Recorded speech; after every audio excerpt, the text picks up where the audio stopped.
The warning lights flashed red across the bridge of the Vorlak command ship. Admiral Thekron leaned forward in his command chair, his four eyes studying the holographic display showing a small, unknown vessel drifting just inside their territory. The ship looked strange, sleek and silver, nothing like the bulky designs the Empire was used to seeing from primitive worlds. "Unknown vessel detected in Sector 7, Admiral," reported his tactical officer. "It appears to be scanning our border. Stations." Thekron's mandibles clicked with amusement. Another backwater species had stumbled into their space, probably some explorers who had just figured out faster-than-light travel. The Empire had encountered dozens of these primitive races. Over the centuries, they all followed the same pattern: capture their ships, study their technology, and either enslave them or wipe them out if they proved troublesome. "Send 3 destroyers to capture that vessel," he ordered. "I want it brought back intact. Their technology might be worth studying before we decide what to do with their homeworld." Inside the human reconnaissance ship Silent Dawn, Captain Minho Kim was having a very different conversation with his small crew. The bridge was cramped but efficient, with only 4 stations needed to run the entire vessel.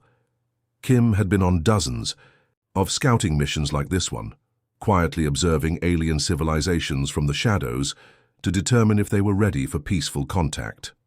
"Captain, I'm detecting multiple ships approaching our position," announced Communications Officer. Deuno, her fingers dancing across her console. 3 large vessels, military configuration. They're not broadcasting any greeting signals." Kim frowned as he studied the incoming ships on his screen. The Vorlak vessels were massive compared to his scout ship, each one the size of a city block and bristling with weapon systems. But he had hoped to avoid detection entirely during this mission. "Jiho, what's our stealth status?" he asked. Engineer Jiho Lee shook his head from his position at the engineering station. "They've already locked onto us, Captain. Their sensors are more advanced than our intelligence suggested." The tactical display suddenly lit up with danger warnings as the Vorlak destroyers opened fire without any attempt at communication. Bright plasma bolts streaked through space toward the Silent Dawn, each one powerful enough to vaporize a normal spacecraft. "So much for peaceful first contact," muttered Lieutenant Sora Park as she took control of the weapon systems. "Permission to defend ourselves, Captain." Kim nodded grimly. "Do what you have to do, but try to minimize casualties. We're still representing humanity here." What happened next would have seemed impossible to any observer familiar with typical space combat. The small human ship didn't flee or take cover behind asteroids like a normal vessel would. Instead, it moved like a dancer, weaving between the plasma bolts with movements that defied physics, as the Vorlak understood them. The Silent Dawn's hull seemed to shimmer as it activated systems the Empire had never encountered.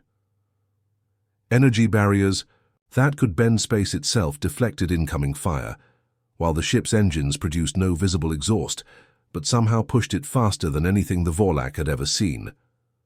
Lieutenant Park's fingers moved across her weapons console with practiced precision. The Silent Dawn's guns were small compared to the massive cannons on the Vorlak destroyers, but when they fired, something extraordinary happened. The energy beams didn't just hit the enemy shields, they passed right through them as if the barriers weren't even there. "How are they doing that?" screamed the Vorlak weapons officer aboard the lead destroyer as his shields flickered and died. "Our barrier should stop any known energy weapon." The first Vorlak ship went dark as its power systems overloaded. The second tried to retreat, but the human vessel was somehow keeping up with it, despite being a fraction of its size. Within 3 minutes, all 3 destroyers were floating helplessly in space, their crews alive but their ships completely disabled. "Analysis complete," reported Engineer Jiho Lee from his station, his voice calm despite the chaos they had just survived. "I've recorded their weapon signatures, shield frequencies and engine capabilities, transmitting all data to Fleet Command now." Captain Kim took one last look at the disabled Vorlak ships on his screen. He felt sorry for the crews inside. They had probably never encountered anything like human technology before, but they had fired first, without even attempting to communicate.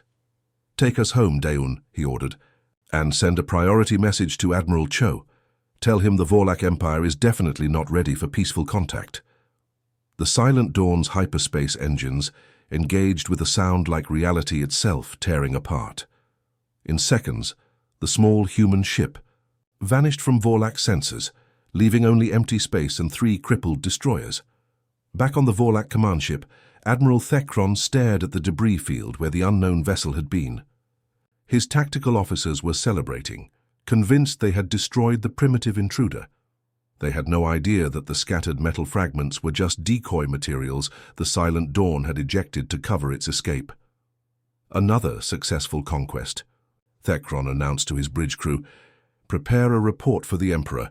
We've eliminated another potential threat to the Empire." But deep in the ship's intelligence section, a few Vorlak analysts were studying the sensor data from the brief encounter. What they saw in those readings would have terrified them if they had understood what it meant. The unknown vessel had displayed technology centuries ahead of anything in the Empire's arsenal. Unfortunately for the Vorlak Empire, those analysts' warnings would never reach the Emperor's attention. By the time anyone realized the truth about what had just happened, it would be far too late to prevent the consequences of attacking humanity's scouts. The Vorlak Imperial Science Division had never encountered anything like the fragments they recovered from the battle site. Dr. Zenthak, the Empire's leading materials expert, stared at the small piece of metal floating in the containment field with complete bewilderment.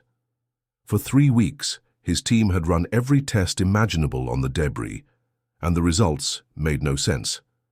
"This is impossible," he muttered to his assistant. "According to our analysis, this metal contains elements that don't exist on the periodic table. The atomic structure is completely foreign to anything we've documented in the galaxy." His assistant, a young scientist named Krell-Oth, pulled up the energy readings on her tablet. "Doctor, look at these power signatures we detected during the battle. The energy output from that small vessel was generating more power than our largest space stations. How could something so tiny produce that much energy?" Dr. Zenthak rubbed his temples with all 4 of his hands. "I don't know, and that terrifies me. We've been studying spacefaring technology for over 1,000 years. We've conquered hundreds of worlds and absorbed their knowledge. But this is beyond anything we've ever seen. The problem wasn't just the advanced materials. The metal seemed to actively resist their scanning equipment, as if it was somehow aware of being studied. When they tried to cut samples for analysis, their most powerful tools simply slid off the surface without leaving a mark. Even stranger, the fragments occasionally flickered with energy patterns that their computers couldn't decode. While the scientists struggled in their laboratories, something much more disturbing was happening across Vorlak space. Lieutenant Commander Yextel was monitoring the deep space sensor network from his station on the border world of Korvath Prime when he first noticed the anomalies. "Sir, I'm detecting unusual readings in Sector 12, he reported to his supervisor. "Ships appearing and disappearing on our sensors, but they don't match any known vessel configurations." His supervisor, Colonel Hekron, walked over to examine the displays. "Pirates using stealth technology?" "No, sir. That's what I thought at first, but look at this pattern." Yextel highlighted dozens of sensor contacts across a 3-dimensional map. These contacts are appearing simultaneously across multiple sectors, thousands of light-years apart. No known technology can coordinate movements like this. Over the following days, reports flooded in from monitoring stations throughout the Empire. Strange ships were appearing near military installations, scanning communication relays, and observing trade routes before vanishing without a trace. The vessels were small, similar in size to the one they had supposedly destroyed, but they moved with a coordination that suggested a massive intelligence operation. Admiral Thekron was reviewing these reports in his private office when the full horror of the situation finally hit him. His confidence, built on centuries of easy conquests, began to crumble as he studied the patterns emerging from the data. "They're mapping us," he whispered to himself. "Every military base, every communication hub, every trade route. They know everything about our empire." He called for his intelligence chief, a brilliant analyst named Veltar, who had served the empire for decades. When she arrived, her usually composed demeanor showed cracks of genuine fear. "Admiral, I've completed my analysis of the reconnaissance patterns," she said, her voice barely above a whisper. "The vessel we encountered 3 weeks ago, it wasn't a warship at all." Thekron felt his blood turn cold. What do you mean? It was a scout, sir. And based on the coordinated surveillance we're detecting across our territory, they've been watching us for months, possibly years. We never saw them because their stealth technology is generations ahead of our sensors. The implications were staggering. If that small scout ship had destroyed 3 of their destroyers so easily, what would happen when their actual military forces arrived? Thekron realized they hadn't won a victory. They had announced their hostile intentions to a civilization that was clearly far more advanced than the Vorlak Empire. Meanwhile, on Earth, Fleet Admiral Hyun Cho was sitting in his office overlooking the Pacific Ocean, reading Captain Kim's detailed report for the 3rd time. The weathered veteran had commanded humanity's defense forces for over 2 decades, and he understood the implications immediately. Captain Kim's report was thorough and professional, but between the lines, Cho could read the concern in his subordinate's words. The Vorlak Empire was aggressive, well-armed, and clearly viewed other species as targets for conquest. They controlled hundreds of star systems and commanded fleets numbering in the thousands of ships. More importantly, they had fired first without any attempt at communication. In Admiral Cho's experience, civilizations that shot first and asked questions later rarely changed their behavior through diplomacy. He activated his secure communication system and began issuing orders that would change the course of galactic history. This is Admiral Cho to all fleet commanders. Effective immediately, we are upgrading our threat assessment of the Vorlak Empire from yellow to red.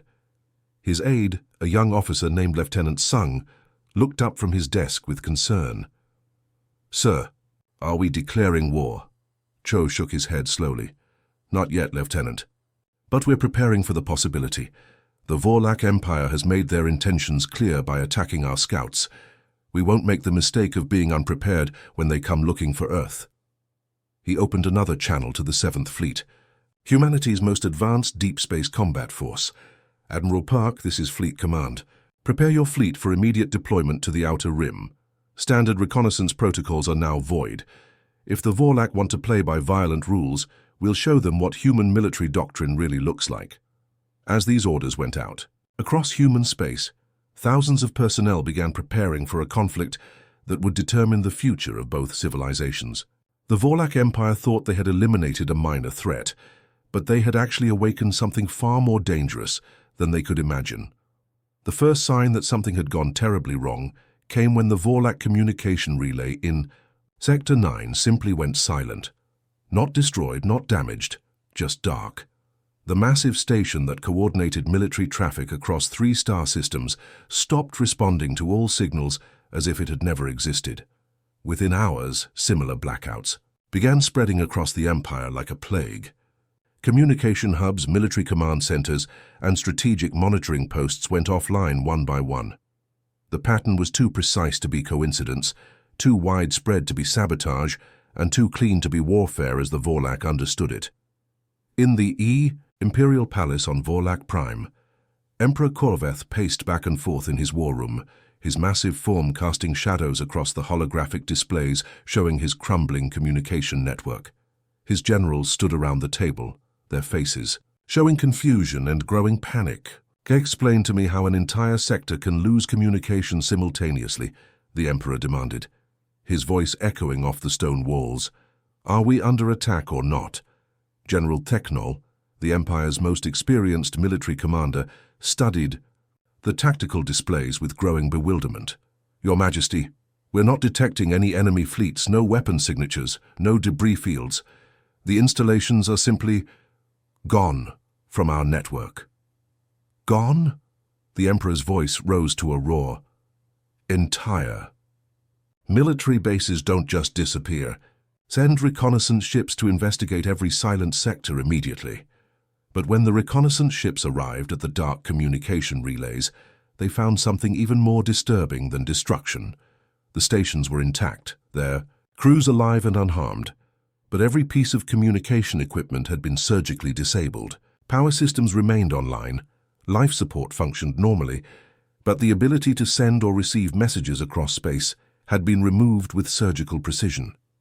The station commanders all reported the same impossible story. Ships had appeared, out of nowhere, small vessels that seemed to bend light around themselves. They had docked with the stations without being detected, and personnel had found their communication systems offline the next morning. No violence, no threats, no demands, just the quiet removal of the Empire's ability to coordinate its forces. Meanwhile, deep in space between the outer worlds and the core systems, Commander Yuna Choi was leading humanity's advance reconnaissance, force with a precision that would have impressed even the most experienced Vorlak generals. Her ship, the Phantom Strike, was one of 12 vessels moving through Vorlak space like ghosts, mapping every military installation and defensive position. Stealth. Fields are holding at maximum efficiency, reported her navigator, Lieutenant June Park. Their patrol ships are passing within a few hundred meters and showing no sign of detection. Choi nodded as she studied the tactical display showing Vorlak fleet movements. The Empire was beginning to panic, pulling ships from border sectors to defend their core worlds. But their response was chaotic and uncoordinated, exactly what she had expected from a military that had grown soft from centuries of easy conquests. Their reaction patterns are predictable, she observed to her crew. They're massing their fleets around their most important worlds, leaving the outer systems lightly defended. Classic defensive posture from a civilization that's never faced a real threat. Her communication officer, Ensign Hannah Kim, looked up from her station. "Commander, we are receiving a priority message from Fleet Admiral Cho." The Admiral's weathered face appeared on the main screen, his expression as calm as ever, despite the magnitude of the operation he was coordinating. "Commander Choi, what's your assessment of their defensive capabilities?" "Sir, their core worlds lie completely defenseless once we bypass their outer fleet concentrations," she reported. "Their technology is impressive by galactic standards, but their tactical doctrine is centuries out of date. They're preparing to fight the kind of war they've always fought, massive fleets meeting in open space." Admiral Cho nodded slowly. "And they have no idea what modern warfare actually looks like. Are you ready to proceed to Phase 2? Choi felt her pulse quicken. Phase 2 would involve direct engagement with Vorlak military forces, the first real test of human technology against a galactic empire. "Ready and waiting for your orders, sir." "Patience, Commander," the Admiral replied with the hint of a smile. "Let them see what's coming first. Fear is often more effective than force." Back on Vorlak Prime, the Emperor was discovering exactly what Admiral Cho meant. Intelligence reports were flooding in from across the Empire, all describing the same phenomenon. Small undetectable ships were appearing throughout Vorlak space, conducting detailed scans of military installations before vanishing without a trace. "They're mapping our entire empire," whispered Chief Intelligence Officer Veltar, as she presented her analysis to the Emperor's War Council. "Every base, every fleet position, every defensive installation. They know our capabilities better than we do." Emperor Koroveth slammed his fist on the table, causing the holographic displays to flicker. "Then we strike first. Mobilize every ship in the fleet. I want them assembled and ready for battle within the week." "Your Majesty," General Theknol said carefully, "we don't actually know where the enemy is. How can we attack an opponent we can't find?" "Then we'll make them come to us," the Emperor declared. "Assemble the Grand Fleet around Vorlak Prime. When they see the might of our empire, they'll think twice about challenging us." Over the following days, the largest military mobilization in Vorlak history began. Ships from every corner of the Empire received recall orders, abandoning their border patrols and garrison duties to form a massive defensive fleet around the capital world. Within a week, over 10,000 warships had assembled in the Vorlak system, from massive dreadnoughts that could crack planets to swift destroyers designed for hunting down enemy scouts. The assembled fleet stretched across space like a metal constellation, its combined firepower capable of sterilizing entire star systems. The sight of so many ships gathered in one place filled the Vorlak military command with confidence. Surely no enemy, no matter how advanced, could stand against such overwhelming force. But hidden in the shadows beyond their sensor range, Commander Choi and her reconnaissance teams were transmitting detailed intelligence about the Vorlak fleet's composition, positioning and capabilities back to Admiral Cho. The humans had accomplished exactly what they had hoped. The Empire had gathered its entire military in one location, making them predictable and vulnerable.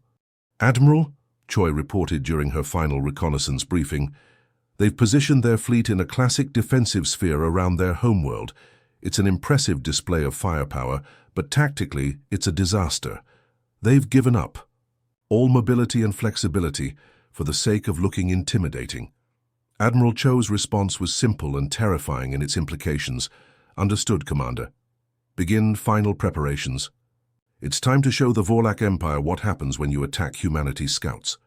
The moment 15 human ships appeared at the edge of the Vorlak system, the entire empire held its breath. On every military vessel, in every command center, on every world, beings who had never known fear in warfare suddenly felt their confidence waver. The human ships were nothing like what anyone had expected. They were sleek and beautiful, more like works of art than instruments of war. Each vessel seemed to bend light around itself, creating an almost ethereal glow that made them appear to shift and dance in space. Compared to the massive angular Vorlak warships with their heavy armor and bristling weapons, the human fleet looked almost fragile. Emperor Corveth stood on the bridge of his flagship, the Eternal Dominion, staring at the tactical display in disbelief. His grand fleet of 10,000 ships surrounded him in a protective sphere that stretched across millions of kilometers of space. The combined firepower under his command could destroy entire solar systems, yet somehow these 15 small vessels had made him nervous. 15 ships, he muttered to himself. They send 15 ships against 10,000. His tactical officer, General Vextar, was equally puzzled. Your Majesty, their vessels are less than half the size of our smallest destroyers. This must be some kind of suicide mission or desperate bluff. But Admiral Thekron, who had been studying the sensor readings, felt a growing sense of dread. Sir, these energy signatures, they're similar to what we detected from that scout vessel. If these are military ships and that was just a reconnaissance craft, before he could finish his thought, a clear voice cut through all communication channels across the Vorlak fleet. Every ship, every station, every communication device in the system suddenly carried the same transmission. This is Admiral Jin Wuhan of the Terran Defense Fleet, commanding the vessel Soul's Pride, the voice said with calm authority. I am speaking to Emperor Corveth and the leadership of the Vorlak Empire. You have committed an act of war against humanity by attacking our peaceful reconnaissance mission. However, we are prepared to resolve this conflict without bloodshed. This is your final warning. Stand down your forces and prepare for negotiations. The transmission cut off, leaving the Vorlak fleet in stunned silence. The audacity of it was breathtaking. 15 ships demanding the surrender of 10,000. Emperor Corveth's face darkened with rage. How dare these primitives speak to him as if he were some minor warlord? He had conquered 100 worlds, commanded fleets that spanned galaxies, and built an empire that had lasted for centuries. No one made demands of the Vorlak Emperor. Open a channel to all ships, he commanded. Prepare for battle formation Alpha. Show these humans what happens when they threaten the Vorlak Empire. His voice boomed across the fleet frequency, reaching every captain and crew member in his massive armada. Destroy them all. Show no mercy. Let the galaxy know that the Vorlak Empire bows to no one. What happened next would be remembered as the shortest and most decisive battle in galactic history. The human ships didn't charge forward like conventional warships or try to outmaneuver the Vorlak fleet. Instead, they simply began moving through space in ways that defied everything the Empire understood about physics. The Soul's Pride, Admiral Han's flagship, suddenly seemed to flicker out of existence, only to reappear inside the Vorlak defensive perimeter. But it hadn't traveled around the other ships. Somehow it had passed directly through them, as if they were made of empty space. Impossible, screamed the tactical officer aboard the Eternal Dominion. No ship can phase through solid matter. But the humans weren't finished demonstrating their impossible technology. Their weapons began firing, but these weren't the plasma bolts or energy beams the Vorlak were familiar with. Instead, the human guns seemed to tear holes in reality itself, creating rifts in space-time that reached out to touch the Imperial vessels. When those rifts made contact with Vorlak ships, something extraordinary happened. The vessels didn't explode or break apart. Instead, their power systems simply shut down, their weapons went offline, and their engines stopped functioning. One by one, the mighty warships of the Empire went dark and silent. Commander Yuna Choi, now serving as Admiral Han's tactical coordinator, watched the battle unfold with professional satisfaction. "Sir, enemy vessels are being disabled at a rate of approximately 400 per minute. No casualties reported on either side." Admiral Han nodded approvingly. "Excellent. Maintain formation and continue the operation. I want every ship in..." Their fleet neutralized but intact. The Vorlak fleet tried desperately to respond. Thousands of ships fired their weapons simultaneously, creating a light show that could be seen from the planet below. But their attacks passed harmlessly through the human vessels, which continued to phase in and out of normal space, as if the laws of physics were merely suggestions. Within 14 minutes, it was over. 10,000 Vorlak warships floated dead. In space, their crews alive but their ships completely powerless. The greatest military force the Empire had ever assembled had been rendered helpless without a single shot being fired in return. Admiral Han's voice once again filled every communication channel in the system, but now it carried a weight that made even the Emperor listen carefully. "This is Admiral Han to all Vorlak vessels. Your fleet has been disabled but not destroyed. Your crews are unharmed. Surrender is now your only option." He paused, letting the reality of the situation sink in across 10,000 ships. "I want you to understand something very important. That reconnaissance vessel you attacked 3 weeks ago, Captain Kim and his crew were conducting a peaceful survey mission. We were trying to determine if your civilization was ready for diplomatic contact." The silence that followed was deafening. On bridge after bridge, Vorlak officers stared at their dead controls and realized the magnitude of their mistake. "You fired first," Admiral Han continued. "You attacked without provocation, without even attempting communication. You declared war on a species that was approaching you with peaceful intentions. This is the result of that decision." Emperor Korveth slumped in his command chair, the weight of his empire's defeat crushing down on him. His generals and advisors stood around him in shocked silence, unable to comprehend how their overwhelming superiority had been turned into complete helplessness in less than 15 minutes. "What do you want from us?" the Emperor finally managed to ask. His voice barely a whisper. Admiral Han's response would reshape the balance of power in the galaxy forever. "We want you to learn from this mistake, Emperor Korveth. The age of conquest through violence is ending. It's time for your empire to discover what peaceful coexistence actually means." 3 weeks after the battle that changed everything, Emperor Korveth found himself in the most humbling position of his long life. He was sitting across from Captain Minho Kim aboard the Silent Dawn, the same small reconnaissance ship that had started this entire conflict. The irony wasn't lost on either of them. The meeting room aboard the human vessel was surprisingly comfortable, nothing like the sterile military briefing rooms the Emperor was used to. Soft lighting, simple furniture, and walls displaying images of Earth's blue oceans and green forests. It felt more like a peaceful conversation than a surrender negotiation. Captain Kim poured tea for both of them, a gesture that confused the Emperor. In Vorlak culture, the victor typically demanded submission ceremonies and formal declarations of defeat. But this human captain was treating him like a guest rather than a conquered enemy. "I want you to understand something very important," Captain Kim began, his voice gentle but firm. "When my crew and I entered your territory 3 weeks ago, we weren't looking for a fight. We weren't scouting for military weaknesses or planning an invasion. We were trying to determine if the Vorlak Empire was ready for peaceful contact." The Emperor shifted uncomfortably in his chair. "But your ship, the technology you displayed, and it was clearly military." Kim nodded. "All of our ships carry defensive systems, yes. When you're exploring unknown space, you have to be prepared for misunderstandings. But the Silent Dawn is a scientific vessel. My crew are researchers, not soldiers. We study alien cultures, map stellar phenomena, and search for signs of civilizations that might be interested in joining the galactic community." "Galactic community?" Korveth asked, the concept foreign to his imperial mindset. "A network of worlds that trade knowledge, share technology, and resolve conflicts through diplomacy rather than warfare," Kim explained. "Humanity has been building these relationships for decades.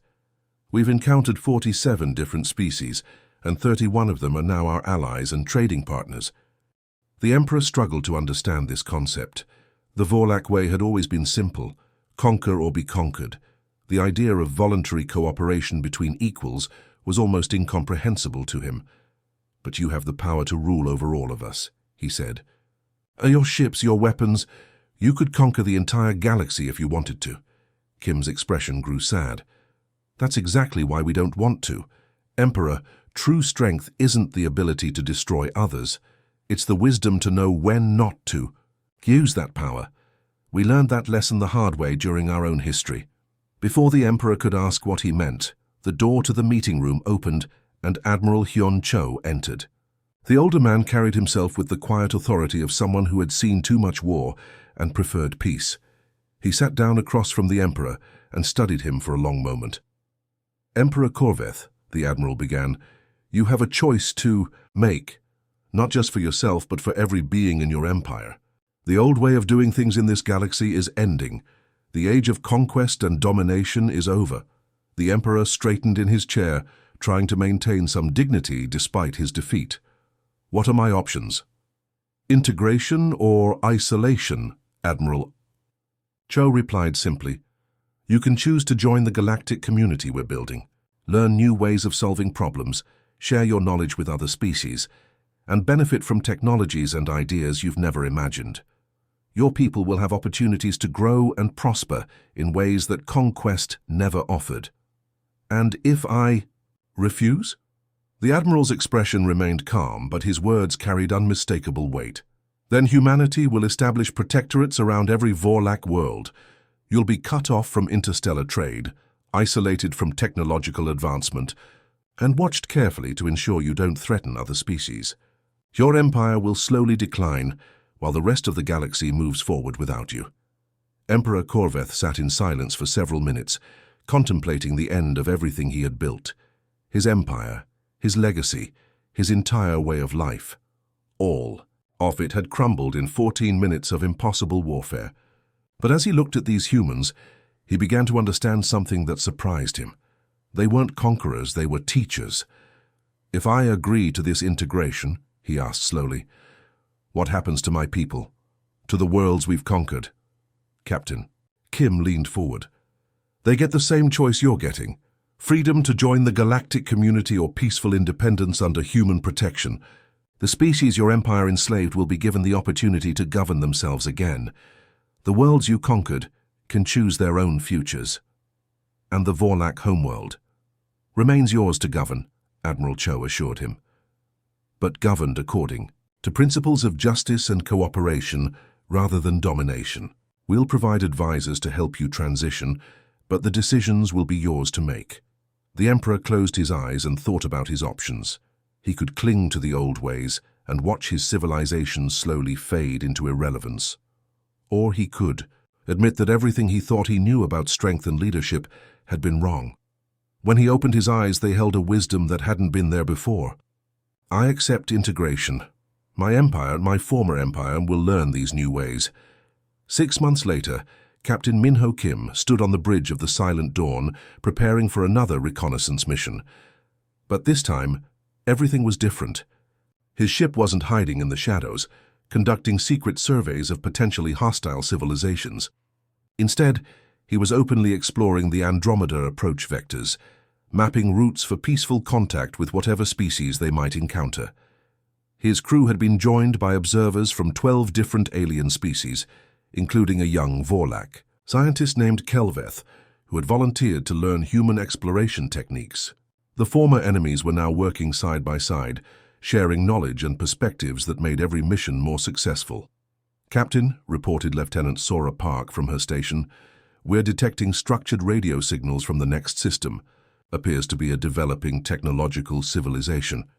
Kim smiled as he gave the order that had become routine over the past few months.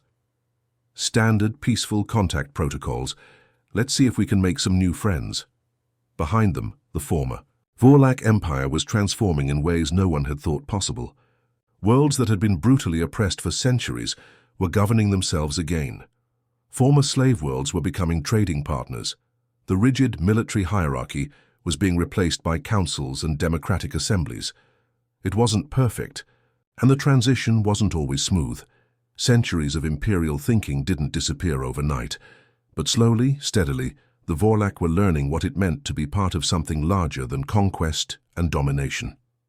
Admiral Cho watched these changes from his office on Earth, reading reports from hundreds of worlds where former enemies were becoming allies. The galaxy was becoming something it had never been before, a community of equals working together toward common goals. Humanity had become the guardians of galactic peace, not through conquest or force, but through the much harder path of patient, teaching and careful diplomacy. They had arrived not as conquerors, but as reluctant protectors who understood that true strength came from helping others become their best selves. The galaxy would never be the same, and that was exactly what humanity had hoped for.